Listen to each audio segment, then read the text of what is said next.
Hello बच्चों, नमस्कार। मैं हूं नारायण पटेल आपके अपने चैनल पर।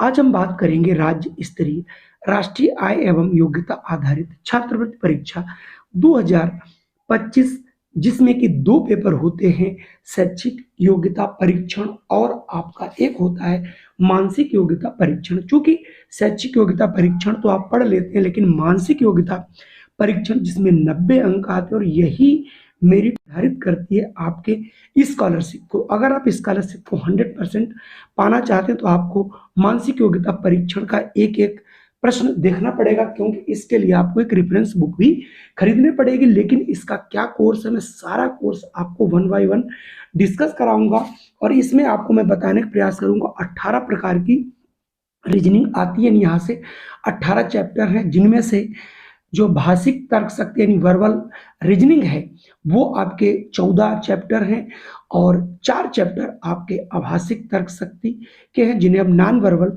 रीजनिंग कहते हैं। तो आइए इसको हम लोग देखते हैं और उदाहरण सहित आपको समझाते हैं किस प्रकार के प्रश्न आएंगे। यदि आप इन्हें तैयार कर लेते हो तो निश्चित तौर पे आपका स्कॉलरशिप कोई नहीं रोक सकता। तो हम अपनी स्क्रीन पर आ जाते हैं। देखिए, मानसिक योग्यता परीक्षण, जिसे हम लोग NMMS यानी मेंटल एबिलिटी कोर्स कहते हैं। तो इसमें देखिए, सबसे पहले हम लोग बात करेंगे भाषाई तर्क शक्ति वर्बल रीजनिंग। वही वर्बल रीजनिंग क्या होती है, जिसमें शब्दों के द्वारा आपके प्रश्नों को व्यक्त किया जाता है। उसमें देखिए, पहला चैप्टर आता है वर्णमाला परीक्षण। जो आपका अल्फाबेट है ABCD, इन पर किस प्रकार के प्रश्न आ सकते हैं, यहाँ पर हम आपको एक नमूना के तौर पे बताएंगे। देखिए, जैसे आपके सामने एक पहला प्रश्न लिखा गया, निम्नलिखित अंग्रेजी वर्णमाला में आपके बाएं से 20वें अक्षर के दाएं 10वां अक्षर कौन सा होगा। आपका A to Z यहाँ पर आपको एक वर्णमाला दिया गया और इसमें से आपको आंसर निकाल के बताना है, या फिर इसमें से और कई प्रकार के प्रश्न पूछे जाएंगे। 1 बाय 1 जब हम चैप्टर वाइज इन्हें पढ़ाएंगे तो आपको 100% समझ में आएगा। दूसरा चैप्टर है विजातीय परीक्षण, यानी स्पॉट आउट ऑफ डिसिमिलर। यानी यहाँ से आपको कोई चीज दी जाएगी, 4 चीजें, और उसमें से एक अलग होगी जो जिसका संबंध आपको यहाँ यानी इन 4 में से नहीं होगा, उसे आपको बताना रहेगा। तो जैसे यहाँ 17 है, 19 है, 21 है, 23 है, तो यहाँ पर पता चल रहा है कि 21 हमारी जो है ये भाज्य संख्या है, बाकी सभी अभाज्य संख्या है। तो आप यहाँ से मतलब इस प्रकार की रीजनिंग आपको देखने को मिलेगी। इसमें चित्र और आपको विदाउट चित्र यानी लिखित रूप में भी मिल सकते हैं। अगला है सादृश्य परीक्षण यानी एनालॉगस। इसमें आपको कुछ चीजें रिलेट करके दी जाएंगी और रिलेट करने के देखिए, आपको मैंने एक प्रश्न भी दे रखा, मनुष्य का अगर तलवा है उसी प्रकार घोड़े का जो पैर होता है, जो तलवा होता है, उसको आप क्या कहते हो। पैर है, खुर है, पंजा है या उंगली है तो उसको खुर कहते हैं। मतलब ये आपको मैं एक उदाहरण के तौर पे समझाना चाह रहा हूं। ये आपका दूसरा चैप्टर था बच्चों। अगर मैं तीसरे चैप्टर की बात यहाँ पर करूंगा तो आपने तीसरा चैप्टर यहाँ पर आपका हो चुका। चौथा चैप्टर है सांकेतिक भाषा परीक्षण यानी कोडिंग एंड डिकोडिंग। आप किसी चीज को कोड किया जाता है, जैसा कि आप प्रश्न कोड बहुत प्रकार के होते हैं, उनको मैं डिटेल से आपको बताऊंगा, लेकिन इस चैप्टर को आप याद कर लीजिए और इस प्रकार के प्रश्न आपकी परीक्षा में जरूर पूछे जाएंगे। किसी निश्चित कोड में TUMA को 27 लिखा जाता है, तो उसी कोड भाषा में COAL को क्या लिखा जाएगा, यानी अंग्रेजी के वर्णमाला में इन अक्षरों को और इनके साथ क्या संबंध है, ये आप देख करके देख लेंगे तो आपको निश्चित तौर पे समझ में आएगा कि इसका क्या कोड बनेगा और क्या निकल के आएगा। श्रृंखला जो परीक्षण है टेस्ट सीरीज, इससे 100% आपको 6 से 7 प्रश्न मिलेंगे। यहाँ पर एक सीरीज आपको दी गई, तो इसका अगला क्रम क्या होगा, जिसे दिया गया है 0 है, 3 है, 8 है, 15 है, 24 है, यानी ये सब आपको देख रहे होंगे। जितनी भी हैं आपको वर्ग संख्याओं से एक कम है तो आगे, क्योंकि 24 के बाद 24 यानी जो 25 में से घटाएंगे 24 तो 36 में से एक घटाएंगे 35। तो इस प्रकार से आपको वहां पर देखने को मिलेंगे। दिशा संबंधी यानी दाएं बाएं, और उस पर पाइथागोरस प्रमेय से कैसे दूरी कैलकुलेट की जाती है, उस पर भी आपको प्रश्न देखने को मिलेंगे। उसी पर एक आधारित प्रश्न है, राधे अपने घर से 3 किलोमीटर पूर्व की ओर चला और बाएं मुड़ा और वो 4 किलोमीटर चलकर अपने स्कूल पहुंच गया। उसके घर से उसकी दूरी क्या है। इस पर एक चित्र बनेगा और चित्र बनाने के बाद आप पाइथागोरस प्रमेय से इन प्रश्नों को कैलकुलेट कर पाएंगे। इन पर भी मैं डिटेल्स वीडियो आपको बनाऊंगा। तो अगर ये हमारा कोर्स आपको समझ में आ रहा है तो आप तुरंत इसको सब्सक्राइब कर लीजिए हमारे चैनल को, जिस पर आपको दिन प्रतिदिन 100 से ऊपर वीडियो आज भी उस पर हमने अपलोड कर रखे हैं। आप लोग वहां पर जाकर के आप लोग देख सकते हैं और आपको डिस्क्रिप्शन बॉक्स में भी हम इसका लिंक आपको दे देंगे। अगला व्यवस्थित क्रम का परीक्षण, यानी जो आपका क्रम होता है ऑर्डरिंग टेस्ट, उसमें भी आपको 1 से 2 प्रश्न 100% देखने को मिलेंगे। 26 लड़कियों के एक समूह में नीचे से वो 7वें नंबर पर तो ऊपर से वो किस नंबर पर आएगी, इस प्रकार के भी प्रश्न आपको देखने को मिलेंगे। अगर मैं अगले चैप्टर की बात करूं, रक्त संबंध, जैसे आप भाई बहनों के साथ रहते हो, माता पिता नाना नानी, उसमें क्या संबंध, ब्लड रिलेशन कैसे निकलता है, कैसे आप कैलकुलेट करते हो, उस पर 8वां चैप्टर है। जैसे राजीव ने श्यामा से कहा कि वह टहलता हुआ लड़का मेरे दादा के इकलौते पुत्र का पुत्र है, वह लड़का राजीव से किस प्रकार से संबंधित है, मामा है, पिता है, भाई है, पुत्र है। इन पर आप अपने घर के रिलेशनों पे, जो आपके घर का संबंध है अपने लोगों से जब लेंगे और अपने आप पर इन सब चीज़ों को लागू करके देखोगे तो आपको ये प्रश्न बहुत आसान लगेंगे। इस पर डिटेल वीडियो बहुत जल्द हमारा आने वाला है।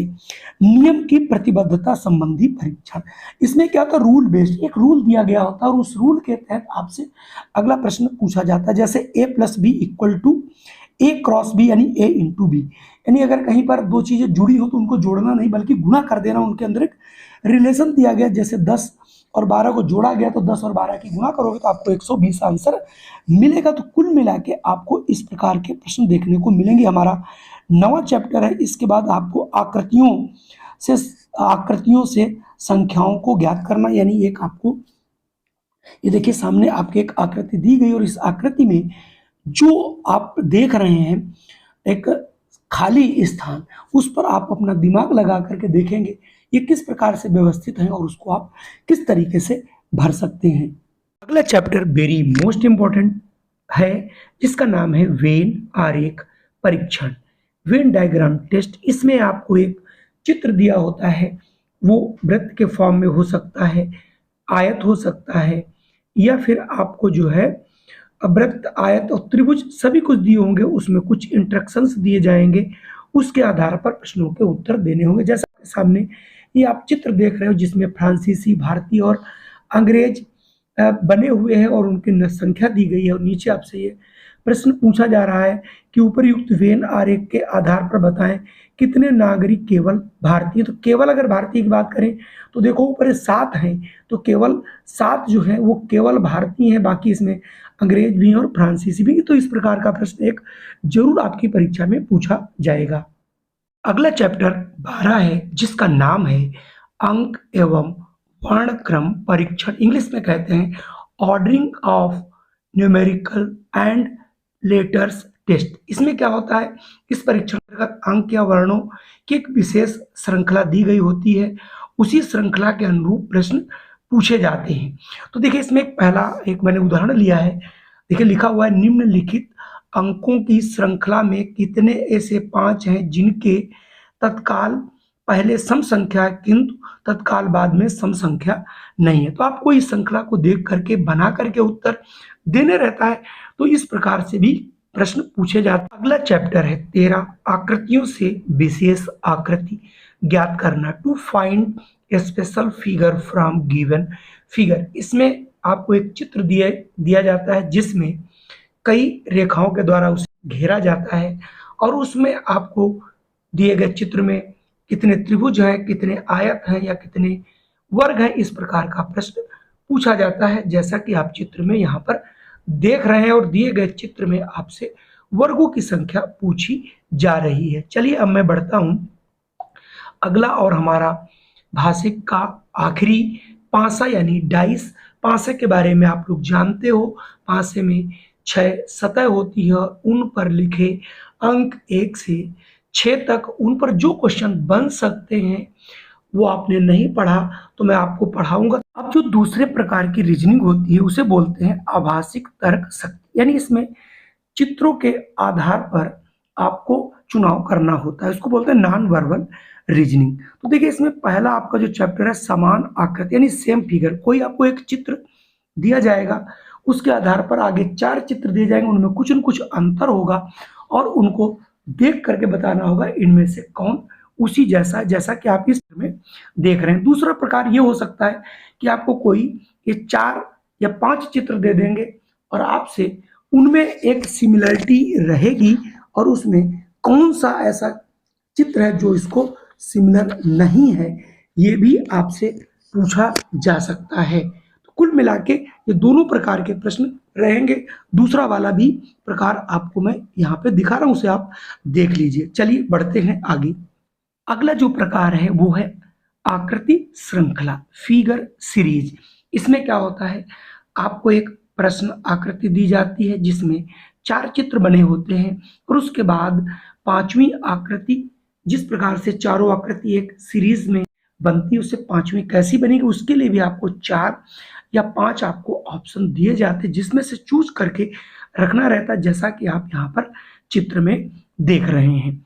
और अब मैं बढ़ता हूँ एक अगले सदृश, यानी इसमें आपको क्या करना रहता है, इसके लिए आपको 3 समस्याएं यानी 3 जो है आकृति दी रहती है और चौथी आकृति आपको ये पता करना रहता है कि जैसी 2 आकृति पहले दी गई हैं उनके अनुसार जो तीसरी आकृति वो चौथी कौन सी बनाएगी। इसका भी चित्र मैं आपके सामने यहाँ पर दे रहा हूँ और इसे आप देख लीजिए। और इस प्रकार के प्रश्न आपको जरूर परीक्षा में देखने को मिलेंगे। और आज का हमारा एक अंतिम जो है प्रश्न है, यहाँ पर आप देखेंगे कि वर्गीकरण यानी क्लासिफिकेशन, इसमें आपको 4 से 5 चित्र दिए जाएंगे और 4 चित्र एक जैसे होंगे और 5वां चित्र बिल्कुल अलग बना होगा और उस चित्र को आपको छांट करके अलग लिखना है। तो कुल मिलाकर के ये 18 चैप्टर हैं। अगर आप इन्हें विधिवत सॉल्व कर लेते हैं तो आपको 90 में से 90 नंबर लाना कोई नहीं रोक सकता। जय हिंद, वंदे मातरम। फिर मैं मिलता हूँ आपको एक नई वीडियो में। अगर आपको किसी प्रकार की कोई समस्या हो आप हमें कमेंट करेंगे, उसके अनुसार हम आपको वीडियो बनाते रहेंगे।